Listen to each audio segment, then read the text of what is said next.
said there's been a cut on some food, so I had to go out and buy pizza. So I hope you enjoyed the pizza there. And I see one of my favorite from Mayor's Hazel. How are you? Oh, absolute champion, great friend. My friends, I'm so happy to be here today, and I want to thank Jamie McCarvey and the entire AMO leadership for all the hard work that went into this year's conference. It's a tremendous amount of work, and I want to thank you.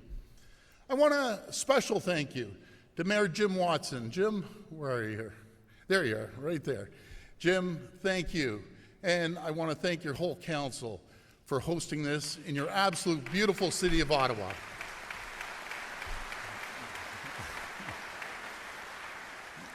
I also want to recognize my outstanding ministers, especially Minister Clark, absolute champion for all the work that you've done.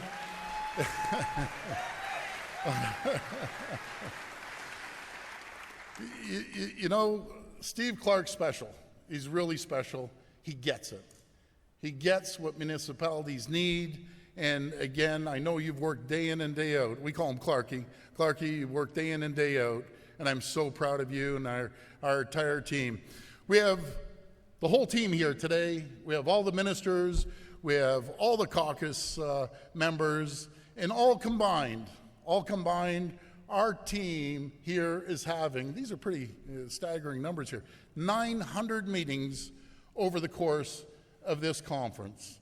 I've always said, and I said it when we met with the leadership of AMO, and Steve, you were there, I'm a true believer in empowering municipalities. Get Queen's Park out of the way. Remember, and I'll say this later in the speech, I was a municipal councillor. And I used to have some real choice words about Queen's Park, and I did. And so I've walked a mile in your shoes. We believe in building a better province that actually starts with investing in its people. We need to help them, not with top-down approaches directed by Queen's Park, as I just said, but from the ground up. From the ground up, and that's why our government is committed to building strong local partnerships with our municipalities. And that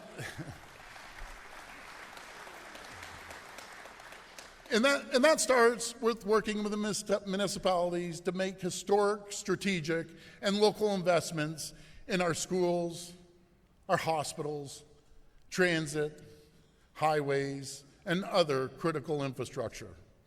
Over the next 10 years, our government plans to invest, this is a record, $144 billion in local projects across this province. That's $144 billion.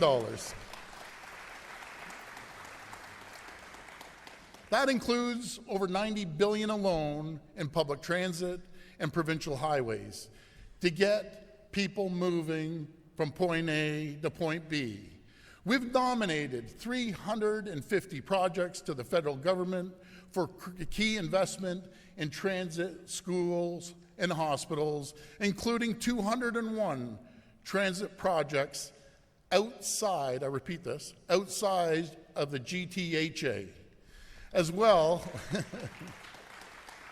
as 144 road and bridge projects for rural and Northern Ontario communities. We love the North. Our 10-year capital plan also includes $17 billion to build and renovate our hospitals. Our hospitals are the backbone of our communities. We're investing $13 billion to build new schools and $1.4 billion to fix existing ones. And finally, we're investing $315 million to improve and expand internet and cell service into more rural and remote communities to connect them to the world. And Steve, when I went around, that was just a big win for municipalities being connected to the world, and we're going to continue doing that. That is so, so important.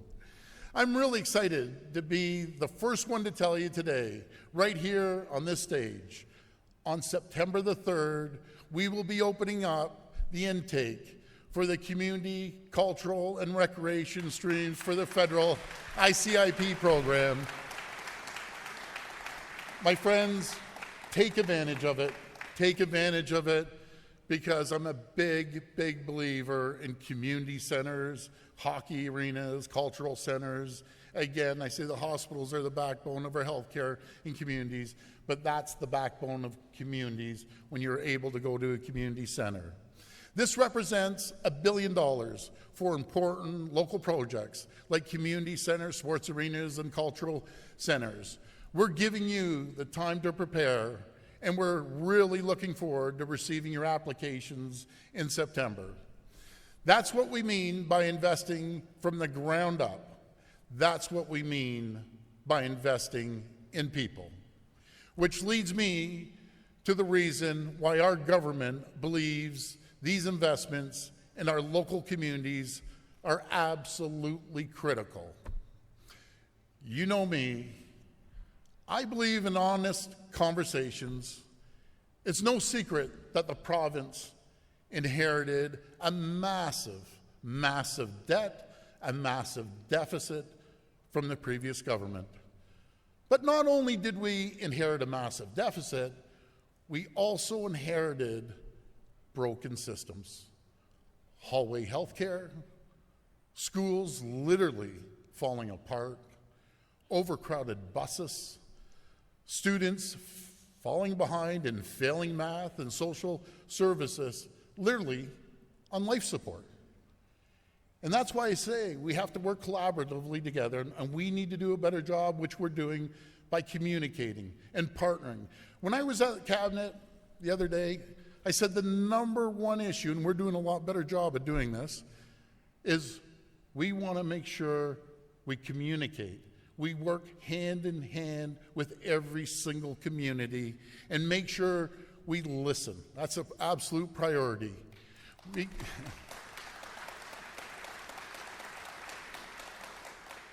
We can't continue throwing money at the problem as our predecessors did into top-down, big government schemes.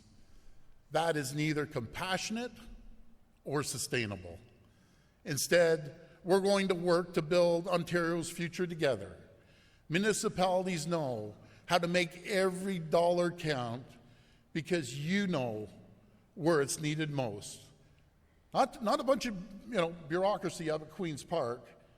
You folks live it day in and day out. You know where the bridges need to be fixed, you know where the roads, you know where the schools, you need the hospitals. Each and every one of you understand it. The solution is giving municipalities the tools and supports they need to have more flexibility with their own budgets. Finding savings, driving efficiencies, and modernizing service delivery. And with technology now, there's so much we can do in modernizing. Our government established an audit and accountability fund earlier this year. And I am so excited to learn that 90% of you have taken us up on our offer for funding for line-by-line reviews. We did it when I was a councillor at the City of Toronto.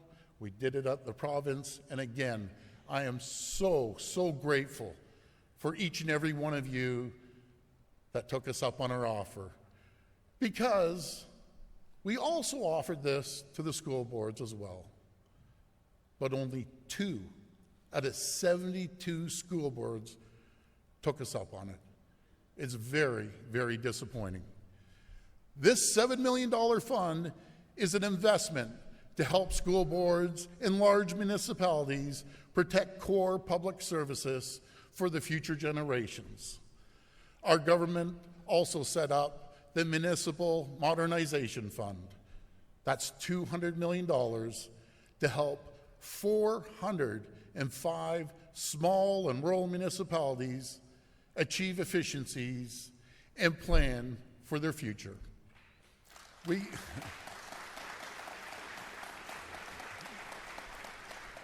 recognize our government moved quickly when we came into office to address our inherited challenges.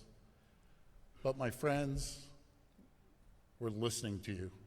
Today, I'm so excited to announce this to this room that we're providing transitional funding for your budgeting process in 2020. To help our municipal partners pursue greater fiscal sustainability and protect the future of public services, so you can continue to deliver important services people rely on every single day, including public health and childcare. And we're increasing funding for land ambulance services by nearly 4% this year, and it will continue to increase to 2020.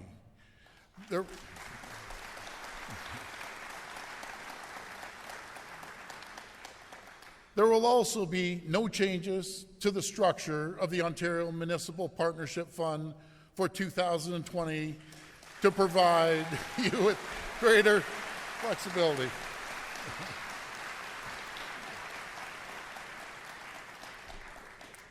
So that's just step one. Giving our municipal partners more flexibility with their budgets and ensuring you can deliver value for the taxpayers, because, as you hear over and over again, there's only one taxpayer. But it's also important to ensure the province is not getting in the way of your success. As I always say, get the province out of the way, help them with the funding, but again, give them ownership. Red tape and too many regulations stand in the way of local communities, focusing on things that matter most. The frontline services people rely on every single day. We're tackling the mountain of annual provincial reporting requirements that you have to face. And Clarkie, you said, you know, I couldn't believe these numbers actually, and I should have known them. Over 400 to be exact. 400 from 16 different ministries. That's just a mound of red tape. Through the top-notch work that Minister Clark did, we've identified 94 reports to be eliminated totally, and 27 reports to be consolidated and simplified. That's just making life a lot more easier for our municipalities.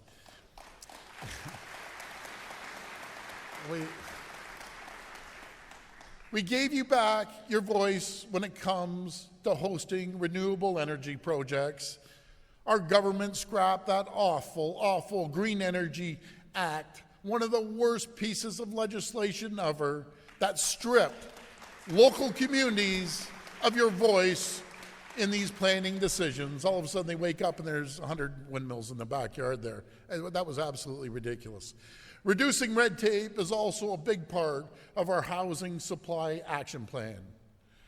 That is one of my favorites. I got to tell you, just imagine, this is one of my favorites. We eliminated a rule that required environmental assessment before municipalities could plow their own streets.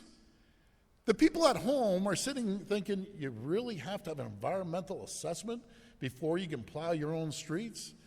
I've crisscrossed this province, my friends, every corner of this province, and I've come to know so many of you who are absolute champions for your communities and your constituents. We've been working with Mayor Scarpitti, Barrow, and Bevilacqua in York Region to help them bring better subway service to the people they serve. We've worked with Mayors Holder and Preston in London and St. Thomas to get people moving through the rapid bus transit projects. I've joined Mayor Brian Saunderson in Collingwood for the Elvis Fest. I had a great time, by the way, Mayor, in Collingwood. That was a great event. And with Mayor Graydon Smith in Bracebridge, Mayor Phil Harding of Muskoka Lakes, and Mayor Scott Atchison in Huntsville when we had that terrible flooding. Through it all, I've seen how our mayors are deeply, deeply passionate about working for the people. And we have our own champions on our team who have served municipally. Minister Steve Clark, mayor for how many years, Clarkie? 9 years. Minister Vic Fideli, the mayor, there you are right there, Vic. The mayor of North Bay, Minister Monty McNaughton and Doug Downey, both former municipal councillors.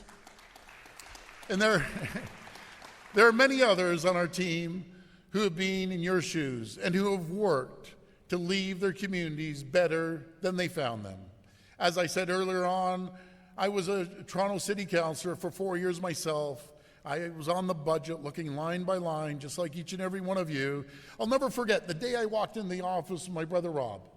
I'll never forget this. You think we're under pressure here. And sat down with Joe Penichetti, city manager at the time. Matter of fact, he was a phenomenal city manager. And Cam Weldon, the CFO. And I was new. I came from the private sector, and I sat down, and they said, well, gentlemen, very first day they said this to us. We're facing $774 million of pressure going into this year. You're going to either have to raise taxes 20%, or you got to start driving efficiencies. Well, my friends, we drove efficiencies. We increased services. We looked at lean practices. In our first year, going from $774 million, we delivered a 0% tax increase. I understand. And it's not easy, believe me. So I fully understand where you're coming from. We need to put local communities back in the driver's seat of their own affairs. And again, you hear me repeating it, get Queen's Park out of the way. This is all part of ongoing conversations between our governments, led by Minister Clark and our municipal partners. I encourage you to keep the conversations going. We're 100% committed to taking an active role to support you so you can continue to do what you do best, put the people first. I want to thank you for joining us this morning. Have a wonderful conference, and God bless you. Thank you. Thank you.